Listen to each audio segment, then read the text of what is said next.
Peace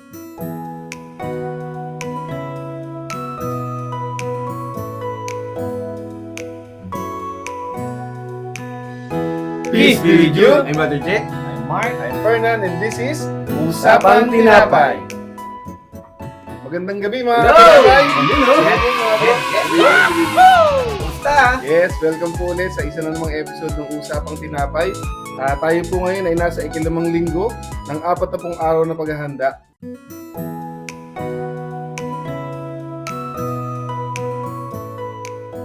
Yes. At para sa pagbibigay ng discernment sa ating unang pagbasa, Brother Jack, Dahil tayo ay nasa ikalimang linggo ng panahon ng Quaresma.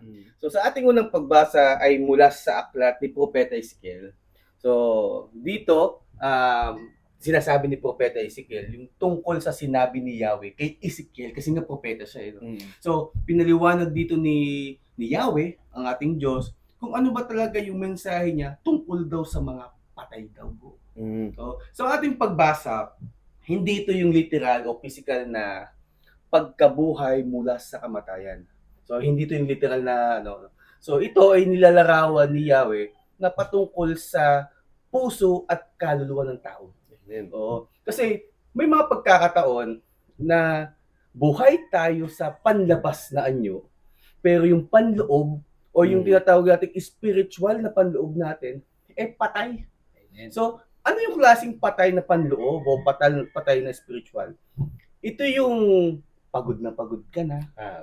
At higit sa lahat yung kawalan ng pag-asa. Yes. Mga kapatid, dito pumapasok ang Diyos sa buhay natin kapag yung patay yung pananampalataya at patay yung spiritual na buhay din natin. So dito mga brothers, hindi niya hinihintay na maging okay tayo. So ibig sabihin na lumalapit ang Diyos, ang Panginoong Diyos, pag talagang wala ka na sa iyong buhay. So ano yung mga klase ng patay na yung sarili or panloob na sarili mo, pang spiritual?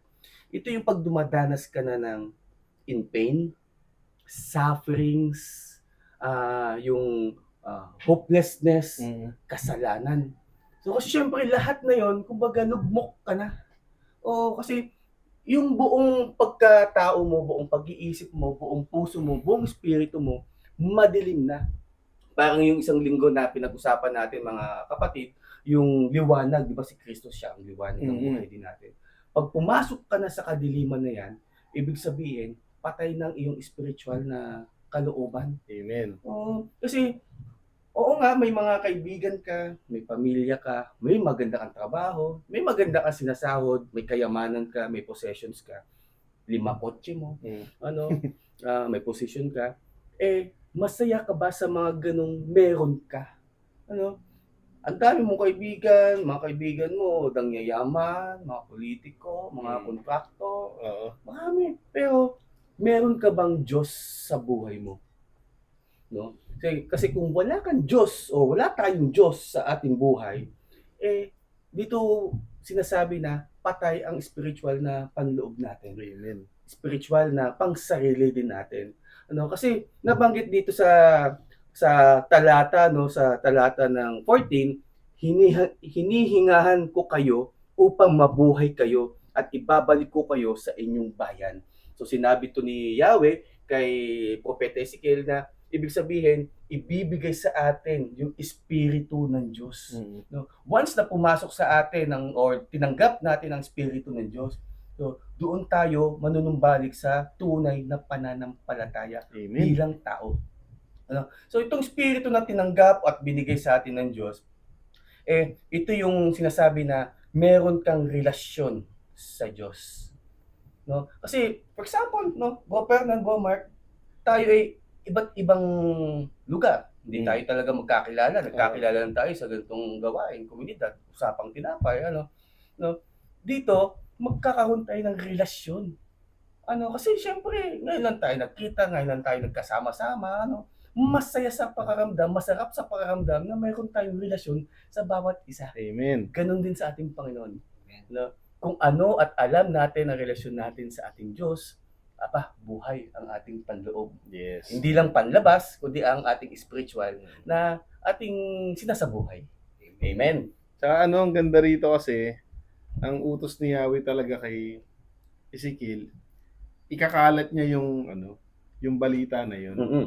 na bubuhayin niya tayo Mm-mm. kung tayo ay mamamatay. So kagaya ng pagkakapaliwanag dito sa kamatayan.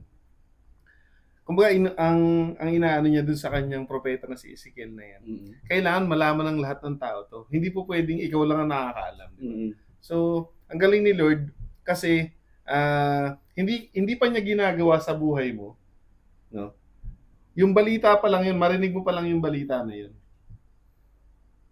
Magkakabuhay ka na. Oo. Kasi alam mo, ay, si Lord pala bahala sa akin, di ba? Mm. Kumbaga, yung balita pa lang na bubuhayin niya yung namatay mong spiritual, Mm-mm. mabubuhayan ka na agad ng loob. Kahit hindi pa kumikilos si Lord sa'yo sa pagkamatay mo na yun, Mm-mm. yung balita pa lang na yun, nagbibigay buhay. Amen. Tsaka yung sabihin lang niya na bibigyan kayo ng panibagong buhay, renewal, no?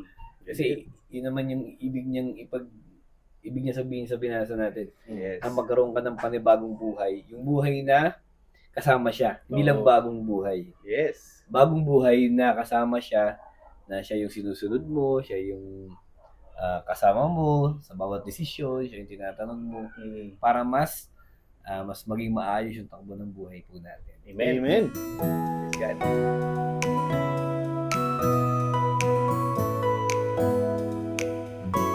So yun, Bro Mark. So natapos na natin ang unang pagbasa. So Okay. dako tayo mga kapatid sa ikalawang pagbasa na bibigyan ng pananaw ni Brother Mark. Amen. Okay, dito naman po sa ikalawang pagbasa mula sa Roma 8 to 11. Yung mapapansin nyo sa binasa natin, parang hinahamon tayo ni San Pablo. Mm. Kung paano ba talaga tayo namumuhay. Kung sa laman Yan. o sa espiritu. Mm-hmm. So, kung nabubuhay ka sa laman, ang ibig sabihin nun, nabubuhay ka sa galit, sa inggit, sa Galit. pride, yabangan. Relate na relate tayo yun. Aray ko. Relate tayo sa mga ganyan. Sa ganyang mga pangyayari sa buhay Lahat sa tayo, lahat So, tayo. minsan nabubuhay tayo doon, yung wala tayong iniintindi, kundi yung galit natin, yung tampo natin, yung inis natin, yung ayaw na rin magpatawad, Talaga no? naman. Sakto talaga. Lagi tayong yung inis, no? Na lahat naapektuhan, no? As in nawawasak, nasisira yung sarili mo dahil lang sa nga, pag namumuhay ka ng dahil sa laman. Namumuhay tayo sa laman. At meron naman yung isa pa, yung sinasabi ko nga na ikalawa, ay yung namumuhay naman sa spiritual, no? So, namumuhay sa pagmamahal, no? Sa pagtanggap, Mm-hmm. namumuhay sa pag-asa, Yan. sa positibong pamumuhay, no? So, makikita mo yung difference ng dalawa, napakalayo. Pag sa laman, ibig sabihin yung mga makamundo, pag spiritual, syempre, ito yung namumuhay tayo ng may pagmamahal. At yun, sobrang contrast, no? Kitang-kita natin. So, anong gagawin natin? Syempre, kailangan mamili tayo. Oo. No? Hindi pwedeng masaya. Masaya yung yung namumuhay ka sa laman. Dahil mong, yun nga, sabi ni Brad Gerald ganyan, dahil mong pera, dami Oo. mong ari-arian, no? Dami mong, ang dami, material Puro na pasarap, bagay. oo. Ang sarap ng buhay mo. Kasi, yun yung goal ni Satan no? Yung pasarapin yung buhay mo para hindi mo na kailanganin yung ating Panginoon. No? Talagang ibibigay niya sa'yo lahat para lang makalimo tayo. Pero, dapat, pag nangyayari sa buhay natin, mag-isip-isip tayo, bakit parang ang saya ko? Ba't parang ang gaan ng buhay ko?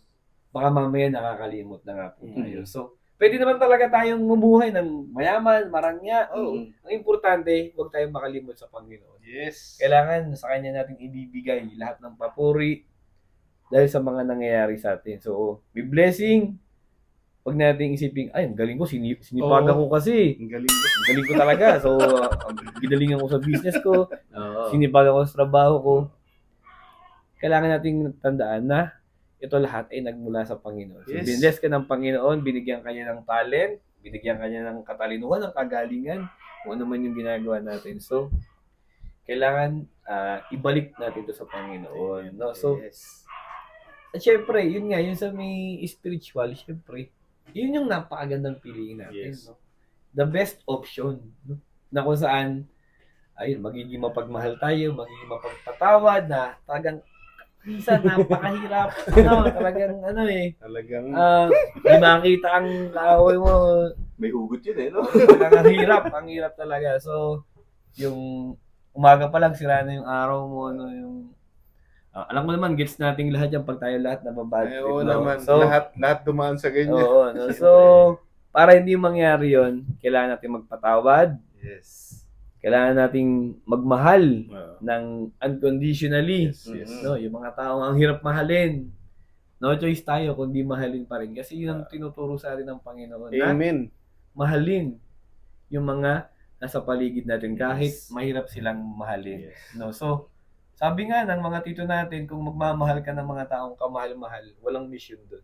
Ay, oo. Ang mahalin natin, yung mahirap mahalin. No?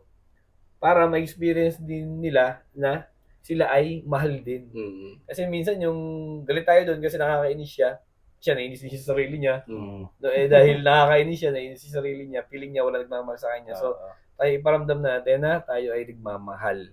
yes. So, yun yung namumuhay sa Spiritual. spiritual. No? Yes. So, napaka-importante po na alam natin yun. Kasi, pag naging ganun yung naging buhay natin, yung namumuhay tayo sa spiritual, maraming mahihil, maraming dating mga wasak na relasyon, magkakaayos, no? Dating hindi magkaintindihan, magkakaintindihan. Mm. Dating mayayabang, ngayon binababa ang pride. Oo. Binababa ang pride para magkaintindihan muli. Mm. So, sobrang importante po nito kasi kung hindi tayo mamumuhar spiritually, wala. Lahat na lang tayo magkakaaway. Lahat na lang tayo magpupunahan. Lahat na lang tayo hindi magkakaintindihan, pagalingan. So, wala talagang walang peace, kundi lang. Yes. Kundi puro away, galit, gantihan, Yes. takutan. No? So, napaka-importante po na piliin po natin yung spiritual na pamumuhay. No? Yes. At yun, so, yun lamang po. Maraming salamat. Oh, tsaka medyo nag-strike sa akin yung sinabi ni Bromart na yung mamuhay ayon sa laman at mamuhay ayon sa espiritu. So, iba din yung interpretation ko din sa may mamuhay sa laman. Hindi siya yung totally sa flesh na So, yung mamuhay sa laman na sinasabi dito para sa akin is yung wag daw mamuhay sa karunungan ng mundo. Yun. Oh, di ba yung karunungan ng mundo, alam naman natin yan, yung mga nakikita natin na for example, pera. Oo, material, kung ano man. Kasi pag doon tayo namuhay, talagang yun yung sasambahin natin, makakalimutan, tama bro Mark, makakalimutan natin yung Diyos. Mas sasambahin pa natin kung ano yung maaliw sa atin. No? So, halimbawa na lang, ang nagpapasaya sa akin, sapatos. Oo nga, no? Dami oh. Pero, syempre, dahil sa nagkaroon ako ng interest sa sapatos, syempre, mas maghahanap pa ako ng mas madami, mas maganda. At kung, kaya mawawala yung attention mo sa espiritu na which is na sinasabi dito ni San Pablo. Ang nakakalungkot lang talaga dito, bro. Kasi, hindi naman gutom ang tao sa teachings eh. Hindi nagkulang ang Panginoon sa pangaral, ang simbahan hindi nagkulang sa pangaral. Pati yung mga community na naglilingkod sa Panginoon, hindi nagkukulang sa pagpapaalala sa ating lahat. Nakakalungkot lang na ang tao talagang dahil nga syempre may katawang lupa ka pa, no? Mas leaning towards sa mga makamundong bagay. Kahit na yan kami po kahit po kami nagsusumikap na tahakin yung landas na inihanda ng Panginoon patungo sa kanyang kaharian, may mga pagkakataon pa rin po mga kapatid na syempre kami rin naghahangad din kami ng mga bagay na makamundo. Mm. Ang tangi lang magpapaalala sa amin na tama na, ay yung constant po na pakikinig sa mabuting balita ng Panginoon. Amen. Ito po yung lagi nagre-remind sa amin na, Fernan, masyado ka nang nakapokus sa mga material na bagay. Tandaan mo, gamit lang yan. Yes. Dahil sa totoo lang po talaga mga kapatid, lahat po nung nandito sa lupa, gamit lang. No? Na ipinapagamit sa atin ng ating Panginoon. Mm. Kaya dapat hindi tayo nabubuhay para dun sa mga gamit na yan. Kasi gamit lang yan, di ba? Mm. Well, sana, sa atin po, sa ating pong paglalakbay sa landas ng inihanda ng ating Panginoon, sana mga kapatid, araw-araw, no? Nababago natin yung pananaw natin sa mga bagay na pinagsusumikapan natin dito sa lupa. Amen. So, yun nga eh. Sabi nga doon sa may recollection na inatinan natin ng last week. Kailangan mo ba to o gusto mo ba to? Oo. Ayan. So, yun lang naman eh. Pag tayo may hinahangad na mga bagay, ang una rin nating itatanong sa ating sarili ay kung kailangan ba natin to o gusto lang. Gusto mo lang. Kasi pagka kailangan, syempre, kailangan mo talaga eh. Bibili mo na. Pero pag gusto mo, ay Baka sabihin, luho baka, lang. baka sobrang dami mo na ng ganito, pero bili ka pa ng bili. Brother Jan, dahil mo sapatos. Dapat mapamigay mo yan. Dapat mapamigay mo na yan. Oo, tama. Kasi pagka ganun daw, nagiging greedy na tayo. So, yun yung iniiwasan po natin. At saka lagi natin isipin ng paghalimbawa yan sa mga material na bagay, tulad yun ang pag-usapan. Tignan mo kung ano yung mas mababalyo mo. Or ano ba yung mas masisira? Yung masisira mo ba yung gamit o yung masisira yung relasyon mo sa nga. Diyos? Amen. Praise God. Nice. Amen. Nice. Praise God.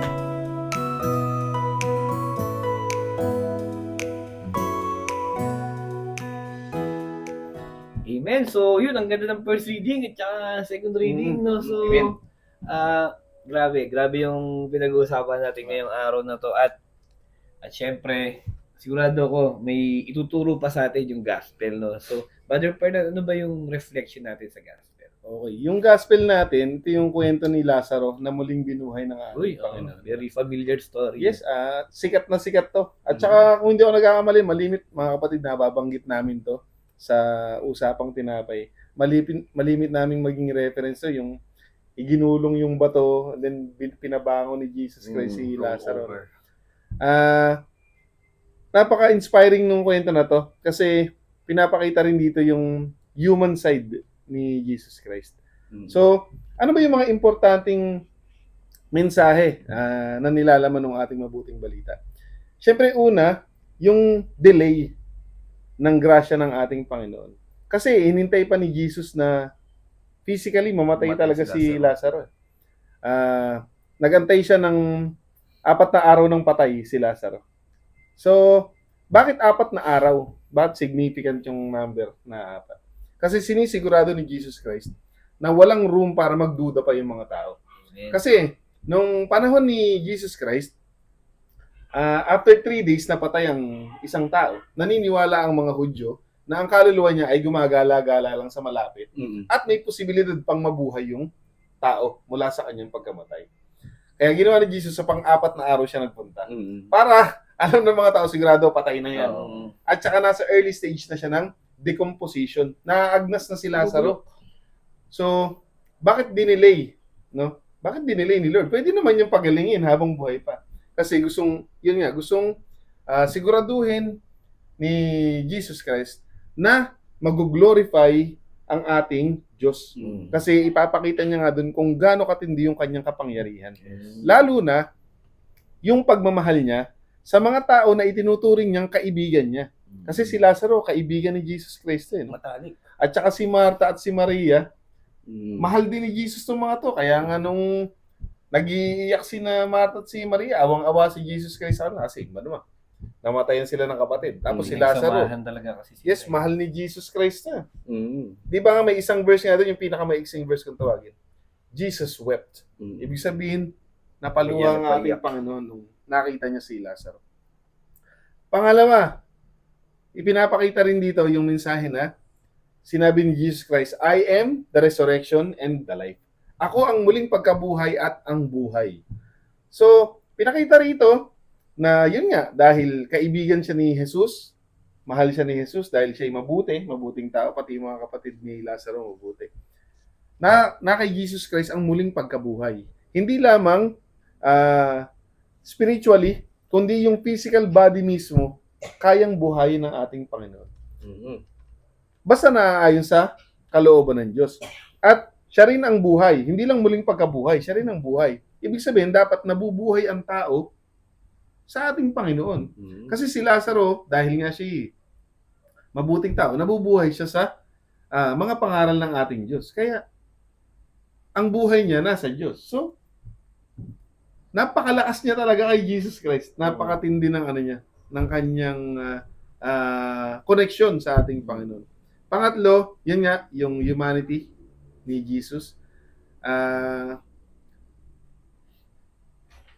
Ano pa ba yung patunay na si Jesus ay both God and both man at the same time, no? Kundi yung moment na yun na lumuha ang ating Panginoon. Pinapakita nito na ang ating Diyos ay hindi siya parang robot o di kaya yung parang mapagbataas sa mga tao na hanggang dito ka lang, eto ko Diyos ako. Hindi siya ganoon eh. Talagang pinakita niya na tunay siyang nagmamahal, malapit yung kalooban niya kay Lazaro. Na kinakatawa naman ni Lazaro na tayong lahat, Mhm. tayong mga tao na nagpupumilit na lumapit sa ating Panginoon, nagmamahal sa ating Panginoon, at bumubuong pilit ng relasyon sa ating Diyos. Siyempre, yung huli, ito ay isa na ring preview sa pagkamatay ni Jesus Christ sa krus.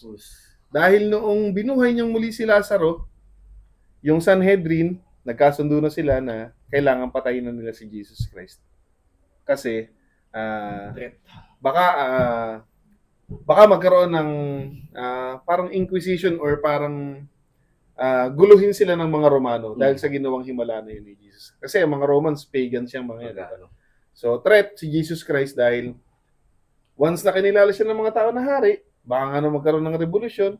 Tapos yung mga posisyon naman ng mga Pariseyo, ng mga tagapagturo ng kautusan na galing sa ating Panginoon din, yung pinamanan ni Moises, natitreten din yung posisyon nila. So, dahil nung binuhay ni Jesus Christ si Lazaro, maraming nakakita, maraming sumampalataya sa ating Panginoon. Mhm. Yun na rin yung naging mitya na dapat na siyang patayin Mhm. bilang pagkakasundo ng Sanhedrin. Mhm. So, ayun mga kapatid, yung ating mabuting balita, sinasalamin nito yung tayo na nabubuhay ngayon sa mundo, Mhm. na lahat tayo, anytime pwede tayong mamatay. Mhm. Kahit malapit ka sa Panginoon, kahit malayo ka sa Panginoon, pwede tayong mamatay dahil yun ang nature ng tao eh. Mhm. Kapag nabuhay ka, nagbibilang ka na lang ng panahon kung kailan ka mamamatay dahil hindi ka naman pwede maging immortal. So, ano ba yung gusto nating mangyari sa buhay natin? Pag namatay itong kaluluwa, itong katawan natin, damay pati kaluluwa natin. Mhm. Samantalang pagka tayo ay nabuhay sa ating Panginoon, itong katawang lupa na to, no, na iiwanan natin, pag tayo ay binuhay uli, kasama to, magkakaroon ulit tayo ng katawan na itong ini-enjoy nating katawan na to, makakamit uli natin, pero magiging perfect state na. Hindi ka na magkakasakit, hindi ka na malulungkot, di ba? Mhm.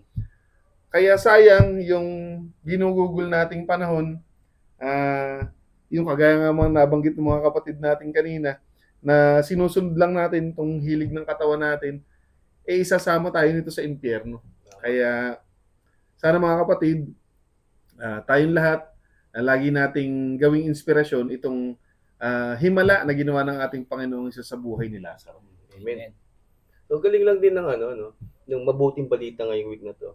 Kasi, 3 week na tayo na, ang haba ng mabuting balita. Oo. Pero ang galing lang sa gospel ni Juan, kasi ito yung content niya, na yung content, di ba, syempre, 4 yung, kumbaga, author ng ebanghelyo, di ba, si Juan, Marcos, si Lucas, tsaka si Mateo. Ang content kasi ni Juan, yung mga milagro ni Kristo. So mula, di ba, yung unang linggo is yung mula sa babaeng balo, yung nakita sa balon. nung isang linggo, di ba, yung bulag naman na kanyang pinamulat. At ngayon, yung miracles na bumuhay ng patay. So, nabanggit mo, Bro Fernand, kanina, no, na-delay yung pagdating ni Kristo. Ilang kilometro lang naman yung Betania doon sa may lugar ng mga Tsaka maaga niyang nalaman na may sakit si Lazaro. Oo, alam niyo, doon nang punta ng Oo. kamatayan ni Lazaro. Tsaka hindi siya hindi siya nataranta na syempre matalik niyang kaibigan, malapit na kaibigan niya si Lazaro, pati yung dalawang babaeng kapatid, ano. So dinelay niya kasi 3-5 kilometro lang yung layo, malapit lang siya kung tutusin, no. Pero may gusto lang talagang ipakita si Kristo doon sa mga Pariseo.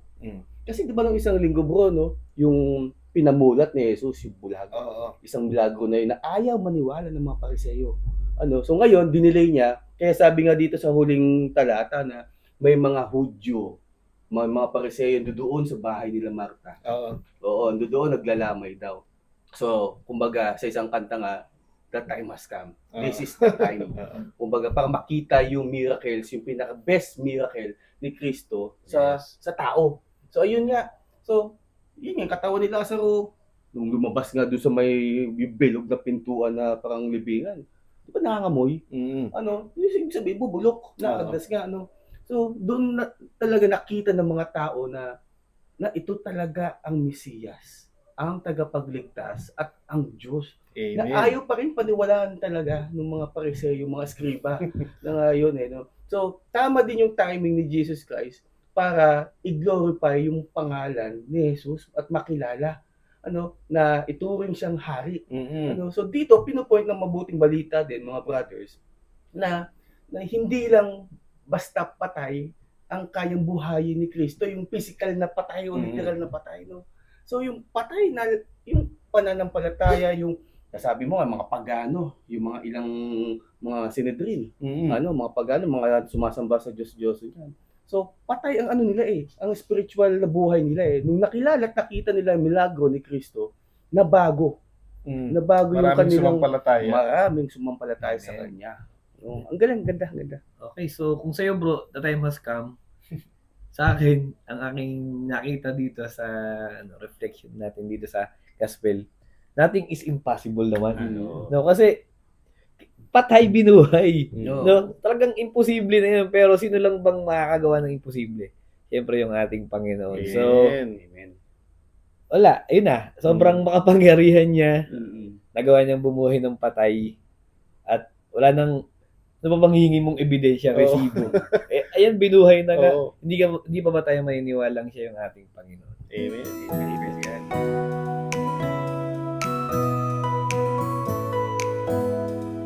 Okay, so yun, ganda. Ang ganda lahat. Grabe. Parang Punong-puno ng buhay. Punong-puno ng buhay, no? Punong-puno ng pag-asa, punong-puno ng buhay. Nothing is impossible, no? So ngayon naman, Brother Fernand, ano kaya yung connection ng tatlong binasa natin? Okay, so ang connection talaga ng tatlo, ayan, punong-puno talaga ng buhay, no? It is about sa buhay. Hindi lamang buhay na sa laman, pati yung buhay spiritual, na parehas na dapat iniaalay natin sa ating Panginoon, pinagkakatiwala natin. Kasi mga kapatid, kagaya ng kanina, mga nababanggit namin, huwag tayo mag-focus dun sa mga pansamantalang bagay lang, kagaya ng buhay na yung mamuhay sa laman. Dahil nga lilipas din yan. Lahat nabubulok, lahat lumilipas, lahat namamatay, lahat ay may katapusan. Pero kapag ka ikaw ay namuhay sa buhay spiritual, kagaya nung nabanggit kanina ni Brother Mike, inialay mo yung buhay mo sa ating Panginoon. Magkakaroon ka ng buhay spiritual, yun yung eternal, yung walang katapusan.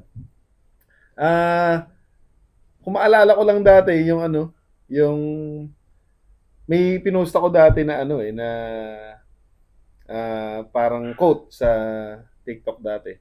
Yung quote na YOLO, yung you only live once.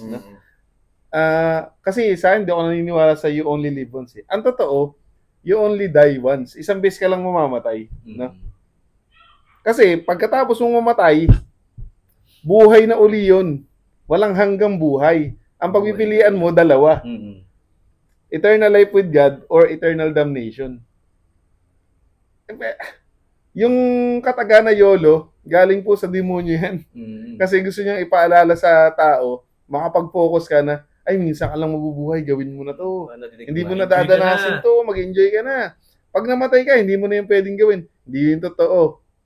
Mas mag-i-enjoy ka sa kabilang buhay. Dito, dapat nagtitiis ka.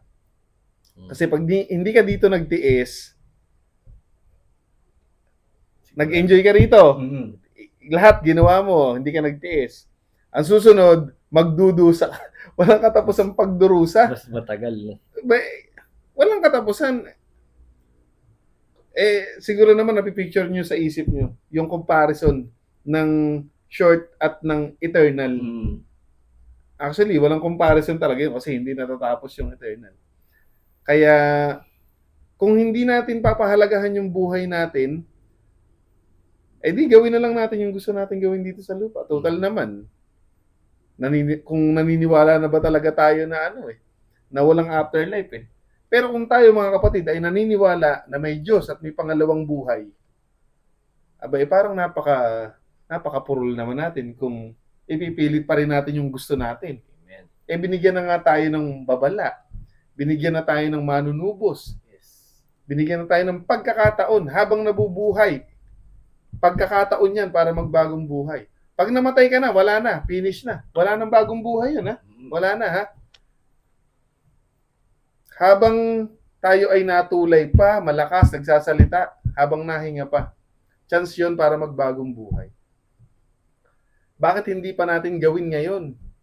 Kasi hindi mo nga alam, baka mamaya hindi ka na gumising bukas. Huwag niyong sabihin, ha, na malakas ako, wala akong sakit. Hindi mo rin alam, no? Walang 100% sure sa ganyan. So, tsaka napakasarap ng buhay na iniaalay mo sa Panginoon. Yung bawat araw mo, kasama mo siya, alam mo, kinalulugdan ka niya. Napakaraming himala, napakaraming kasaganaan, napakaraming kasiyahan, na sigurado, mapagtatakpan yung pagnanasa natin sa mga makamundong bagay. So, inuulit ko lang din po, no? Hindi po masama magkaroon ng yaman dito sa lupa. As long as alam mo kung bakit ka binigyan ni Lord ng ganong klaseng kayamanan. Yes. Yun. Yun lamang mga kapatid. Amen.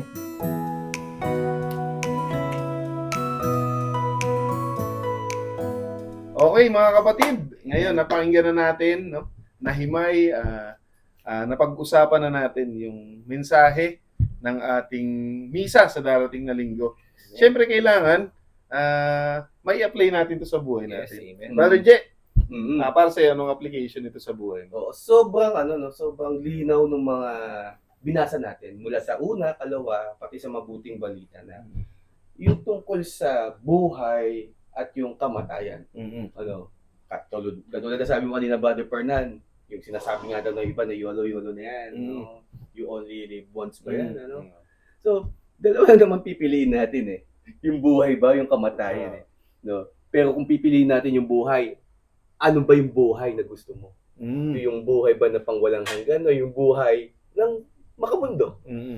Siyempre, doon tayo nag-i-invest sa buhay na walang hanggan. No? Kasi pag doon tayo nag-invest sa buhay na binibigay ng mundo, walang kwenta.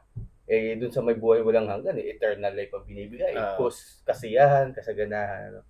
So dito sa aplikasyon ko sa aking buhay, pag tayo dumadaan sa mga paghihirap, mga pains, sufferings, kawalan ng pag-asa, pati yung sa mga kasalanan, Diyos lang agad yung tawagin mo. No, wag agad si San Miguel ba yun? yung bilog ba yun? Yung bilog, no? Ginebra sa Kasing. yun.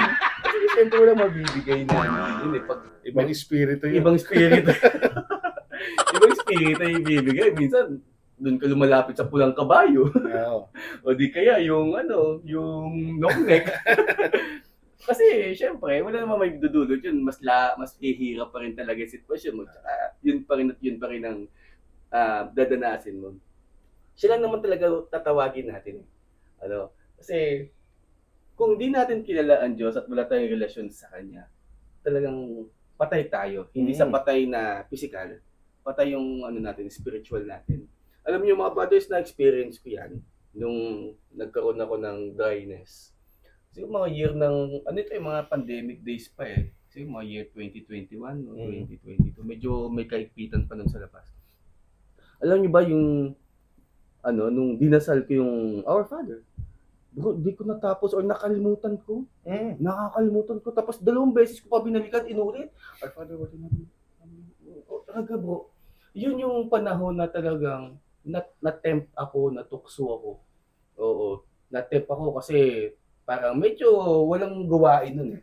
Kumbaga walang masyadong activities, more on ano lang, more on online. Tapos lahat ng mga makabundo na pinapakita ng mundo, pinapakita talaga na talagang matetempt ka. No, hanggang sa yun, nagkaroon ako ng dryness. Alam mo ba, sa buong isang linggo, yung aking pag-iinom siguro 5 beses sa isang linggo. Hectic na. Hectic talaga. O, last Busy, ano, busy. hindi nyo ma-istorbo. Naging busy na. Naging busy ako. Natatagal pala yung lasing ka na naman. Oo. Alam mo yung pulang kabayo, yung si Bilog, Oo. si Longneck, andyan na, nakaparada na. Oo, syempre. Kaya ayun nga, nung dahil sa nawalan ako ng relasyon sa Diyos, nakalimutan ko na magdasal. Oo, nawala na yung personal relations ko sa Kanya. Pero nung bineltukan ako ng Diyos, talagang kinatok ako sa ulo, talagang subsob ako sa hig. Doon ako namulatan na hindi yan yung Gerald na kilala, sabi ng Diyos. Kaya nga, ang laking tulong ng isang conference sa Baguio, ang title nun, Arise. Yung team pala nun, Arise. Arise. Oo. Kasi syempre, Arise, bangon. So, ibig sabihin, nadapa ako, kailangan mo bumangon. Amen. Ang laki pa lang nung yung Arise na yung lettering sa unahan. Tapos pagpasok doon sa loob ng convention, nakailaw pa, Arise. Oo. Kaya napapa-aray ako eh. Ay, dun sila. Ming. Yeah. Yun. Kaya, wag dumating sana sa punto ng buhay natin mga kapatid na ikaw ay batukan ng Diyos. Oo, kasi iba magparamdam ang Diyos. Yung paparamdam niya naman sa'yo na hindi ka niya pababayaan. Amen. Andito lang ang Diyos. Andito lang ako, Gerald. Dito lang ako, bro, mga sis, ganyan. Andito ako, ba't mo ako kinalimutan? Ikaw, hindi kita na kinalimutan. Ayun, so, ang Diyos lang naman ang ating tatawagin. Kung talagang feeling natin patay yung pananampalataya, patay yung spiritual natin, wala namang masama kung babalikan mo yung dating ikaw o yung relationship mo kay Lord. Kasi ang Diyos malapit yan sa mga tao makasalanan. 'Di ba sa unang tipan, sa lumang tipan, ang Diyos lumalapit yan sa mga propeta, yung mga kinakausap. Pero si Kristo, ang nilalapitan niya, yung mga makakasalanan, yung mga taong nakakalimot. So doon malapit ang Diyos, kaya doon kanya tatapikin. Kaya dapat tayo sa Diyos lang tayong tumatawag. Kaya sa akin, mas papaintigin ko pa yung relationship ko sa Diyos. Amen. Kung sino ba talaga si Kristo sa buhay ko. Sa buhay naming mag-asawa at sa buhay kung saan kami nagsiserve sa ating Panginoon. Amen. Praise God. Amen. Nice. So, para sa iyo, Brother Mark, so paano mo naman din siya mabibigyan application sa inyo? Okay, so tayo kailangan nating mag-reflect. Ano ba yung nagpapatakbo sa buhay natin? Laman ba o spirito? So, kailangan nating malaman kung ang mga decisions ba natin sa buhay ay nagmumula sa galit o sa pagmamahal. No? Kasi napaka-importante na alam natin yun kasi baka mamaya ay gagawin ko to kasi galit ako, gusto ko makahigante. Oo. O magpapakayaman ako para pakita ko sa kanila kung gaano ako naging successful kasi inaapi nila ako. Pwede siyang maging drive pero sana hindi yun yung purpose na magiging successful tayo kasi para to sa pamilya namin, para makapag-serve ako, para makapagbigay ako ng treasure, makapagbigay ng service para sa Panginoon. Hindi dahil sa gusto ko ipakita sa kanila na hindi dapat nila ako inapi dati, hindi dapat nila ako yung galit yung Motivation. yung naging motivation mo. Kundi gagawin mo yon dahil nagmamahal ka. So gagawin ko to kasi gusto ko may ahon ko sa hirap yung pamilya ko. ayoko na maulit yung sobrang hirap na na-experience namin nung bata kami, na pumapasok kaming yapak, pumapasok kaming walang baon. Ayoko sa masikip, ayoko sa mabaho. Yun, mga ganon, no? So, kailangan na yung mga gagawin natin sa ating buhay ay dahil ang inspirasyon natin ay pagmamahal para sa Panginoon at para sa ating pamilya. No? So, at yun yung napakagandang motivation, inspiration para sa atin kasi walang talo dun. No? Nagmahal ka na, nagpatawad ka na, binigay mo na lahat ng kailangan mong ibigay para sa pangarap mo, para sa pamilya mo, para sa Panginoon. At hindi masasayang lahat ng pagod mo dahil wala kang kinikimkim sa loob mo. Nagalit na. Kailangan ko bang baon itong lahat ng sama ng loob ng to para lang maabot yung mga pangarap na yun. Hindi mo kailangan gawin yun.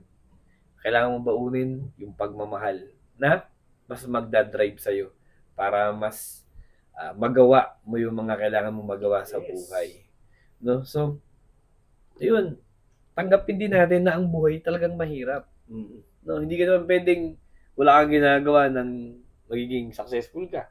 So, mahihirapan ka muna sa simula. Aralin mo yung business mo, papalpa ka muna, yung mga ganun. So, kailangan natin tanggapin na maghihirap muna tayo para bago natin ma-commit yung pangarap natin. Na hindi muna tayo maging komportable bago tayo maging komportable. So, we have to choose the uncomfortable life para sa future. Sabi nga ni Brother Fernan, tiisin na natin ngayon para sa future. Mas magiging glorious yung ating buhay. No? So, yun, napaka-importante yun. Kasi tayo gusto natin, hayahayang buhay. Gusto natin, bibigyan na lang tayo ng pera. Bibigyan na lang tayo ng, kaya tayo nagiging tamad eh. Minsan tama din na kulang yung blessing para magsumikap tayo. Kasi yun pa nga pagka sobrang dami nating pera, sobrang dami nating material na bagay, parang inisip natin, kaya nating lahat to. Wala na akong ibang kailangan kasi marami na ako nito eh. Pag yun naging thinking natin, grabe makakalimot talaga tayo. Si Lord, binibigyan din tayo ng challenges. Mawawalan talaga tayo minsan. Mahirapan talaga tayo minsan para mas magtiwala tayo sa Kanya. At yung pagkapit natin na yun yung magpapamulat sa atin na, ay oo, hindi ko naman talaga kailangan itong lahat ng to eh. Hindi ko naman talaga kailangan ng maraming ganyan. Ang kailangan ko, yung relasyon sa Panginoon at yung mabuting relasyon sa mga pamilya ko, sa mga kaibigan ko, at mamumuhay ako ng may peace sa aking dibdib. At makakatulog ako ng mahimbing. Amen. No, yun yung hinahanap din ng mga tao, yung makatulog ka ng mahimbing. Kasi sobrang dami ng stress ang buhay natin, sobrang dami ng iniisip. Pero dahil nga sobrang daming problema, daming utang, dami mo kailangang ayusin, dami mo trabaho. Ayun, so nagkakaroon ka tuloy ng depression. So, yun. So, piliin po nating mamuhay na ang pinipili ay ating Panginoon dahil tayo ay mahal niya. Amen. Kamahal-mahal tayo niya. At yung pagmamahal na yun, ay hindi yun mauubos. Amen. Amen. Yes, bro. So, ngayon naman, Brother Fernan, ano sa tingin mo yung pwede nating maging aplikasyon dito sa ating mga binas? Okay. So, para saan ang application ito? Kailangan natin lahat mamatay. Ayaw, di ba? Sabi niya, kung susunod ka sa ating Panginoon, kung ang hangad mo yung kanyang kaharian, yung kanyang kaluwalhatian, kailangan nating mamatay. No? To die in oneself. Kalimutan natin yung sarili natin. Yung dati nating pagkatao, kailangan mawala yun. Huwag nating uunahin yung sarili natin. Kasi, pinapakita natin doon na sa Panginoon lang tayo umaasa. Kasi sinabi na nga ni Jesus, I am the resurrection and I am the life. So ano pa bang kailangan mo? Wala na. Si Jesus Christ lang. Wala ka ng ibang kailangan. Dahil ang namatay ka na, bubuhayin ka niya uli. Kasi nawalan ka ng buhay para sa Panginoon eh.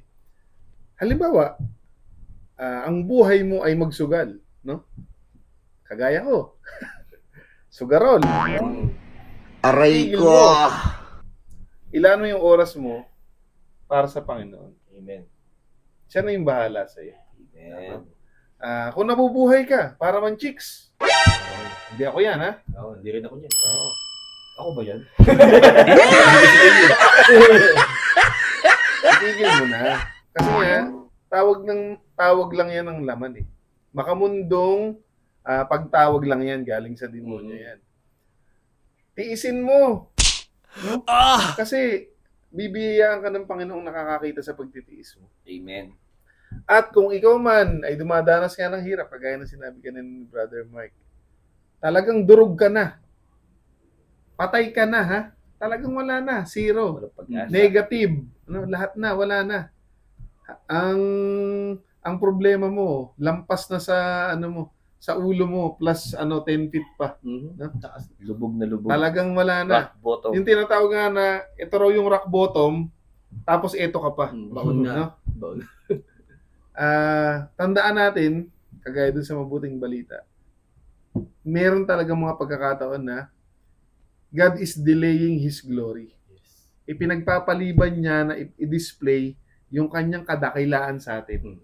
So bakit niya tayo hinahayaang mamatay? Ba't niya tayo hinahayaang magdusa? Para, no? Paggalaw niya, wala nang pagdududa, no? Wala nang magdududa na Diyos ang gumawa nito. Hindi na pwedeng mag-take ng credit kahit na sino. Yes. At kapag inirestore niya na yung buhay mo na nawala dahil sa pagtitiwala mo sa Kanya, napakaganda nung ibibigay niya sa'yo. Kasi, hindi ka lang niya muling bubuhayin. Kundi, aalisin niya na rin yung karamdaman mo. Kung ano man yun na pumapatay sa'yo. So, kagaya ni Lazaro, di ba? Hinayaan na ni Jesus mamatay. Kasi, nung binuhay niya muli si Lazaro, yung trace nung sa kanya, wala na rin. Talagang, as in, brand new na. Malinis. Talagang, Renewed na. 100%. So, ganun din tayo re-restore ng ating Panginoon. Kaya, never tayo dapat nawawalan ng pag-asa. At lagi tayo dapat magiging matiisin dahil nagtitiwala tayo sa ating Panginoon. Praise God. Amen. Nice, bro. Maraming salamat, Yes, mga kapatid. amen. Thank you, mga bro. Yahoo! Yes, maraming salamat po din mga kapatid sa pagsama niyo sa amin sa isa na namang episode ng Usapang Tinapay. Kung nagustuhan niyo po yung kwentuhan namin, kung may napulot po kayong aral, please like, share, and subscribe. At kung sa ganun mga kapatid, natulungan niyo kami na maikalat yung mabuting balita ng ating. So, meron po diyang comment section sa baba. So, kung ano yung mensahe sa inyo na pinarating ng ating Panginoon o yung natutunan niyo sa amin, kung meron ba? For sure naman meron. I-leave niyo po dyan kung may mga shoutouts kayo, may mga gusto kayong pabate. So, i-leave niyo po dyan yung mga mensahe niyo. At mga bro, gusto ko lang kunin tong opportunity na to kasi gusto ko mag-announce. Gusto ko pong i-announce na magkakaroon po ulit kami ng Christian Life Seminar sa darating na April 25. So, ayun, diyan po yung invitation, ipopost po yan. So, dito lang din po yan sa 13. So, matagal pa naman po siya, April 25, sa mga young couples na katulad po namin. So, mga bagong kasal, ayan, para makilala nyo kung sino ba talaga si Kristo sa buhay nyo, o sa mapakilala sa pamilya nyo, para makapagpatibay din ng samahan nyo mag-asawa. Yes. So, Brother Mark. Amen. So, yun, ang ganda. Ganda ng mga readings natin ngayon. Praise God. Dami natin natutunan. Dami natin naging reflections. No? So, ang fit ng aso na doon sa background namin. Pero, grabe si Lord ngayong gabi na to. So, dapat na, kung tayo mawala ng pag-asa, no? Yes. Namatay na. Pero ang Panginoon natin, bubuhayin tayo muli para sa panibagong buhay. Amen. Para sa Kanya. At syempre, yung ano ba yung buhay na kailangan nating piliin? Pamumuhay sa laman o pamumuhay sa spirito. At syempre, yung nangyari kay Lazarus na muling binuhay ng ating Panginoon. Kasi muling pinatunayan ng Panginoon ang kanyang pagiging Diyos. Amen. Na walang ibang makakagawa nun kundi siya lamang. Yes. At yung walang imposible na yon, kayang-kayang gawin din sa buhay natin lahat. Yes, praise God. No, so, next week, syempre, marami ulit tayong pag-uusapan. Yan. Tatlong reading ulit, no? So, 6th week of Lent. So, we're very excited po. Sana po panoorin niyo po ulit kami next year. At syempre po, lagi po natin tatandaan. Ang tao hindi lamang sa tinapay na buhay. Kundi Sa bawat salita ng Diyos. Bye! Paki! Nice one! Gumagano na tuloy ako. Baka umabando ako. Baka ako di ako makuha sa camera.